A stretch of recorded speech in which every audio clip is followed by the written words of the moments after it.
Aujourd'hui, on va parler d'un sujet qui fait énormément débat en photo, la tropicalisation. Parce qu'entre les boîtiers Weather Sealed, les marques qui promettent une résistance à la pluie, les vidéos où des gens rincent leur appareil sous le robinet, on ne sait plus vraiment ce qui est réel et ce qui relève du marketing.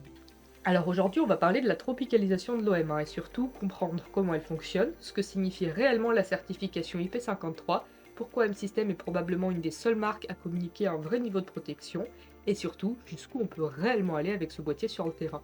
Parce que oui, cet appareil est littéralement conçu pour être utilisé sous la pluie.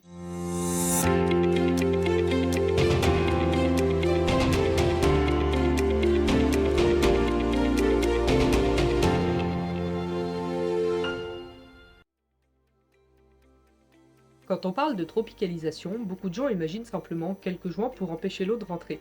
Mais en réalité, sur un appareil comme l'OM1, c'est beaucoup plus complexe que ça. Le boîtier est conçu autour de joints d'étanchéité, de protection interne, de compartiments isolés et de dizaines de points de protection répartis dans tout l'appareil. Boutons, molettes, trappes, batteries, connectiques, tout est protégé. Et ça, c'est pas juste du marketing. Parce que l'OM1 possède une vraie certification IP53. Et ça, c'est extrêmement rare dans le monde de la photo.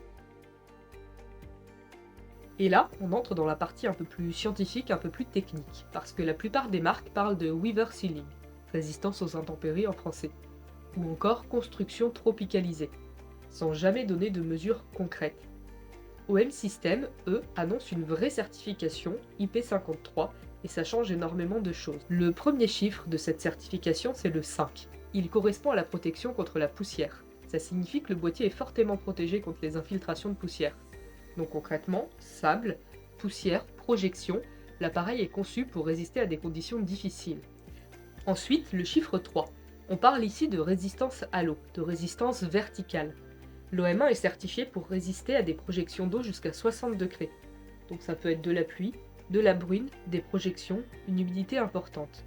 Ça fait partie des conditions pour lesquelles ce boîtier a été conçu. Et honnêtement, c'est une énorme différence sur le terrain. Et là, c'est probablement le point le plus important de toute cette vidéo. Tropicaliser ne veut pas dire étanche. Et ça, beaucoup de gens le comprennent mal. Parce que oui, l'OM1 résiste extrêmement bien à la pluie, mais ça veut pas dire qu'il faut le plonger sous l'eau. Le laisser dans une rivière ou filmer sous l'eau sans caisson. Ce n'est pas une caméra de plongée. Et honnêtement, sur YouTube, on voit parfois des tests complètement absurdes.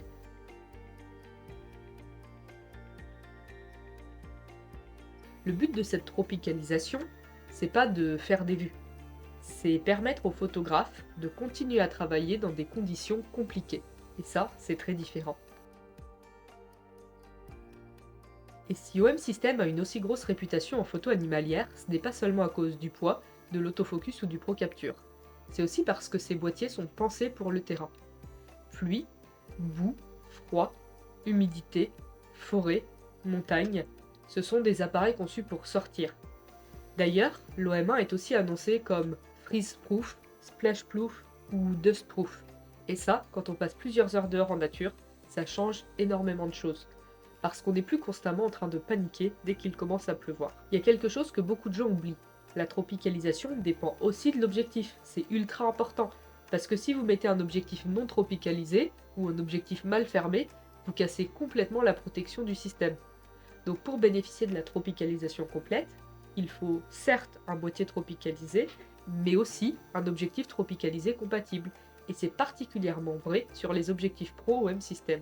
Personnellement, même avec un boîtier aussi résistant, j'évite quand même certaines choses. Par exemple, changer d'objectif sous une pluie battante, ouvrir les trappes sous l'eau, ou laisser le boîtier pendant des heures sans le sécher. Parce que oui, la tropicalisation est excellente, mais c'est pas de la magie. Un appareil photo reste un appareil photo électronique. Et au final, ce qui est impressionnant, le plus impressionnant même avec l'OM1, c'est pas juste la résistance, c'est le niveau de confiance que ça apporte sur le terrain, pour pouvoir continuer à photographier sous la pluie, dans la boue, dans le froid ou dans une humidité énorme, et cela sans constamment avoir peur pour son matériel. Ça change complètement l'expérience photo. Et honnêtement, quand on commence à utiliser ce type de boîtier dans des conditions difficiles, c'est très compliqué de revenir sur un appareil moins robuste. Bon voilà, on arrive au bout de cette vidéo sur la tropicalisation de l'OM1, et clairement c'est probablement une des vraies forces de ce système. Parce qu'aujourd'hui, beaucoup de boîtiers parlent de weather sealing, mais très peu donnent une vraie certification IP.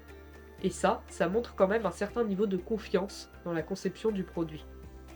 Mais surtout, retenez bien une chose, la tropicalisation n'est pas là pour faire des vidéos TikTok où on met son appareil photo sous le robinet. Elle est là pour permettre aux photographes de continuer à travailler dans des conditions compliquées. Et ça, c'est une énorme différence. En tout cas, dites-moi en commentaire quelle est la pire météo dans laquelle vous avez déjà utilisé votre appareil photo. Et maintenant, allez salir un peu votre matériel.